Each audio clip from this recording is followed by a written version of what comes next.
ইউটিউবে নতুন নায়ক আসতেছে, নিজের ক্যামেরা, নিজস্ব, নিজের ডায়লগ, নিজের গল্প সব নিজে করবে নিজের টাকা দিয়ে। আজকে আর কিছু ডায়লগ শুনবো আমরা, দেখি ডায়লগগুলো কিরকম হয়। तुम मुझे क्या जानोगे, मेरी असलियत तो मेरा खानदान भी नहीं जानते। সাকিবে নিজের টাকা দিয়ে ভিডিও বানালো, ডায়লগগুলো কিন্তু মারাত্মক। মাত্র শুরু হয়েছে, ইউটিউবে ওকে নতুন দেখা যাচ্ছে, সামনে মনে হয় আরো কিছু দেখা যাবে। ওর ডায়লগগুলো যে এত মারাত্মক, বিশেষ করে টিকটকে বেশি চলতেছে, ইউটিউবে চলবে আমি জানি। কেমন হতো যদি তুমি অপেক্ষা করতে আমার মতো, আর আমি তোমাকে অবহেলা করতাম ঠিক তোমার মতো। যদি ধরতে না পারি গো বন্ধু তোমারি হাতে, তবে সাকিবের প্রথম ডায়লগগুলো যা হচ্ছে সেগুলা আপনার টিকটকে খুব পুরা ফেলতেছে ডায়লগগুলো। আরো সুন্দর সুন্দর ডায়লগ আছে এডিটিউড, আমরা সবগুলো দিই না ডায়লগ, স্পেশাল ভাবে দিয়েছি।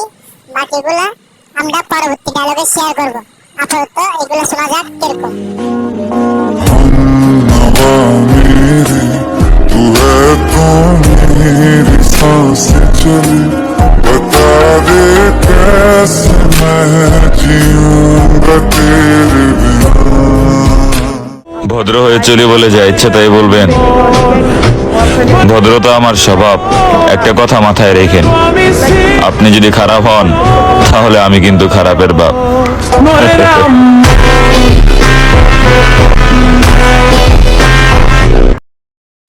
এটা একদম ঠিক, কারণ আজকাল মানুষের ভদ্র হলে সবাই কি গাদ্দারি করে। এই ডায়লগটা একদম মারাত্মক, এটা টিকটকে অনেকবারই দেখছি আমরা, অনেক চলতেছে। দেখ, আপনারা সবাই ওকে সাপোর্ট করেন। চলেন বাকি ডায়লগটা শুনে আসি। तेरे उत्ते मर्द ने मर्द नहीं क्यों उड़ते हो हुस्न जाने जाने तेरे हुस्न पे मर्दे सिरो। তো বন্ধুরা, আজকে এই পর্যন্ত ডায়লগ, বাকি ডায়লগগুলো আমরা আবার নিতে চেষ্টা করবো। দেখি সাকিবে আরো নতুন কোনো ডায়লগ তৈরি করে নাকি। ওর নিজের ক্যামেরা দিয়ে শুট করবে, সামনে ভবিষ্যতে নাটক বানাবে। সবাই ওকে সাপোর্ট করেন। আল্লাহ হাফেজ।